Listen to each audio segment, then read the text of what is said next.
क्या आपने कभी सोचा है कि इंसान का बायां हाथ सिर्फ शरीर का हिस्सा नहीं, बल्कि उसकी ऊर्जा, सोच और मानसिक स्थिति से भी जुड़ा हो सकता है? सुनने में यह अजीब लग सकता है, लेकिन पुराने भारतीय ग्रंथों, योग परंपराओं और कई साधना पद्धतियों में हाथों की मुद्राओं को बहुत महत्वपूर्ण माना गया है। कहा जाता था कि इंसान के हाथ केवल काम करने के लिए नहीं बने, बल्कि शरीर के अंदर बहने वाली ऊर्जा को संतुलित करने का माध्यम भी है।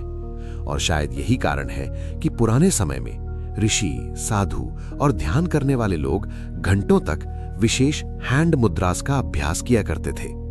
लेकिन आज सुबह उठते ही फोन, दिन भर तनाव, हर समय जल्दी और दिमाग कभी भी पूरी तरह शांत नहीं। धीरे धीरे इंसान खुद से दूर होता जा रहा है। फोकस कमजोर होने लगता है, छोटी छोटी बातों पर गुस्सा आने लगता है, मन बेचैन रहने लगता है और कॉन्फिडेंस भी धीरे धीरे कम होने लगता है। सबसे डरावनी बात, ज्यादातर लोगों को एहसास भी नहीं होता कि उनका दिमाग लगातार ओवरलोड में जी रहा है। पुराने समय में लोग दिन की शुरुआत शांति, प्रार्थना और ध्यान से करते थे, लेकिन आज की सुबह कैसी होती है? आंख खुलते ही नोटिफिकेशंस, सोशल मीडिया स्क्रॉलिंग, जल्दबाजी और बिना शांत हुए सीधा भागती हुई जिंदगी। कहा जाता है कि यही आदत धीरे धीरे इंसान की मानसिक ऊर्जा को कमजोर करने लगती है। लेकिन रुकिए, भारतीय योग परंपरा में एक ऐसी खास मुद्रा का जिक्र मिलता है जिसे कुछ लोग ऊर्जा संतुलन मुद्रा भी कहते हैं।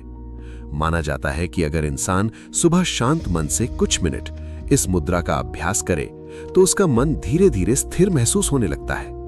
कुछ लोगों के अनुसार ये मुद्रा इंसान की अटेंशन और इनर अवेयरनेस को बेहतर करने में मदद कर सकती है। हालांकि इसका असर हर इंसान पर अलग हो सकता है।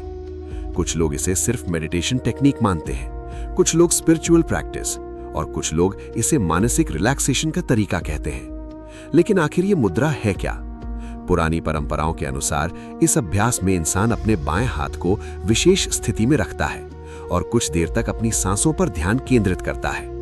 कई साधक मानते थे कि बायां हाथ मन और भावनात्मक ऊर्जा से जुड़ा माना जाता है, जबकि दायां हाथ एक्शन और फिजिकल एनर्जी का प्रतीक माना जाता था। इसीलिए ध्यान के दौरान बाएं हाथ की कुछ मुद्राओं को विशेष महत्व दिया जाता था। अब सवाल है, क्या सिर्फ हाथ की मुद्रा बना लेने से जिंदगी बदल जाती है? नहीं, यही सबसे बड़ा भ्रम है। आजकल इंटरनेट पर बहुत लोग हर आध्यात्मिक चीज को जादुई शक्ति की तरह दिखाने लगते हैं। लेकिन सच क्या है? कोई भी मुद्रा, ध्यान या स्पिरिचुअल प्रैक्टिस तभी असर दिखाती है जब इंसान अपनी लाइफस्टाइल, डिसिप्लिन और सोच पर भी काम करे।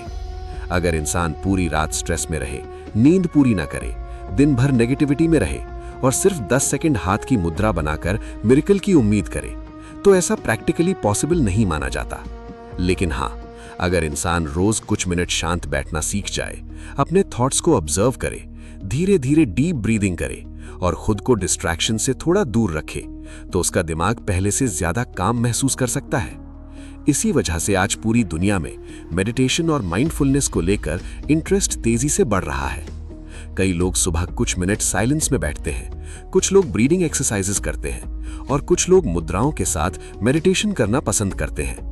क्योंकि जब इंसान कुछ देर के लिए बाहरी शोर से दूर जाता है तो उसे अपने ही दिमाग की आवाज सुनाई देने लगती है।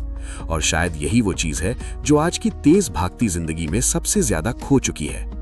लेकिन सबसे दिलचस्प बात अभी बाकी है। पुराने ग्रंथों में एक बात बार बार कही गई है, जिस इंसान का मन उसके नियंत्रण में नहीं, उसकी बाहरी सफलता भी उसे लंबे समय तक शांति नहीं दे सकती। सोचिए, आज लाखों लोग पैसा कमाने में लगे हैं, लेकिन अंदर से बेचैन हैं। सोशल मीडिया पर मुस्कुराते चेहरे दिखते हैं, लेकिन दिमाग लगातार स्ट्रेस में जी रहा होता है। और शायद यही कारण है कि आज मेंटल पीस दुनिया की सबसे बड़ी जरूरत बनती जा रही है। यही वजह है कि पुराने योगियों ने शरीर से ज्यादा मन को साधने पर जोर दिया, क्योंकि उनका मानना था अगर इंसान अपने मन को शांत करना सीख जाए तो वो मुश्किल परिस्थितियों में भी बेहतर निर्णय ले सकता है। इसीलिए कई मेडिटेशन प्रैक्टिसेस में हाथों की मुद्राओं, सांसों और ध्यान को एक साथ जोड़ा गया, ताकि इंसान धीरे धीरे अपने अंदर स्थिरता महसूस कर सके। लेकिन एक जरूरी बात हमेशा याद रखिए, कोई भी स्पिरिचुअल प्रैक्टिस मेडिकल ट्रीटमेंट का रिप्लेसमेंट नहीं होती। अगर किसी इंसान को लंबे समय से एंजाइटी, स्ट्रेस या मेंटल हेल्थ प्रॉब्लम्स हैं, तो प्रोफेशनल हेल्प लेना जरूरी हो सकता है। मेडिटेशन और माइंडफुलनेस जैसी चीजें कुछ लोगों को रिलैक्सेशन देने में मदद कर सकती है, लेकिन हर इंसान का अनुभव अलग होता है। इसीलिए किसी भी चीज को अंधविश्वास या मिरेकल समझने की बजाय समझदारी और बैलेंस के साथ अपनाना ज्यादा जरूरी माना जाता है। तो अब सवाल आपसे है, अगर रोज सिर्फ 5 मिनट शांत बैठने से दिमाग थोड़ा बेहतर महसूस कर सकता है, तो क्या हम सच में इतने बिजी हो चुके हैं कि खुद के लिए 5 मिनट भी नहीं निकाल सकते? शायद असली बदलाव किसी जादुई शक्ति में नहीं, बल्कि इंसान की रोज की छोटी छोटी आदतों में छिपा होता है। और हो सकता है आपकी जिंदगी में शांति की शुरुआत किसी बड़ी चीज से नहीं, बल्कि आपके अपने हाथों से ही हो।